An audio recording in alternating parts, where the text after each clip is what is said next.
Jamalla wali men bandiraɓe musidɓe tedduɓe taweteɓe e rendoji men kala yo nden ko jomiraɗo won e men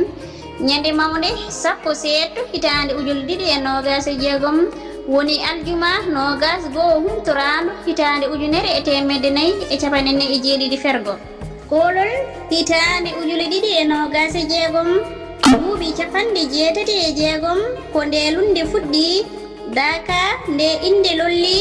kono kadi eɗen mbiya ɗum lulde alliyankore hay mo yiyani nani o nokku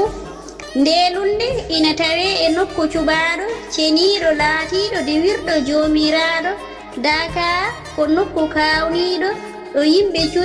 cuuri e turi ngam balɗe 10 dewal Allah eskey daka ɗo worɓe meheɓe nodda woto mo luuta ɗi ñalɗi daka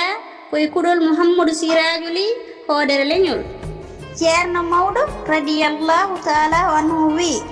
Allah salima ko waɗi ko sale gila salare nde e salatoɓe cuwawode jarama ceerno Mouhamadou Saydou Ba sot mi yeeyima jarama Diawo Dia kono jarama Daka électronique ko golle cifotojo mum golle moƴƴe ko cinkal aade Diawo Dia wi mi yahat Daka min naworo jiɗɗo yahde Daka jaɓɓoɗe Daka électronique sot mi yeeyima jarama bomu jangde Madina Gounass kono kadi jarama bomuji e pelle daraniɓe pinal e ɓamtare leñol men nde tawno so ɗemgal windaka janggaka haalaka ngal godal mum firtani jarama Mouhamadou Sirajuli hoodere leñol kono kadi jarama ɓen weltortoɓe ko winda e ɗemgal fulfulde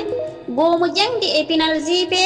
tawi koye sawtowol musidɗo mon Binta Tall debbo mo Madina Gounass yo jaam ñallu saro ñalen nder hen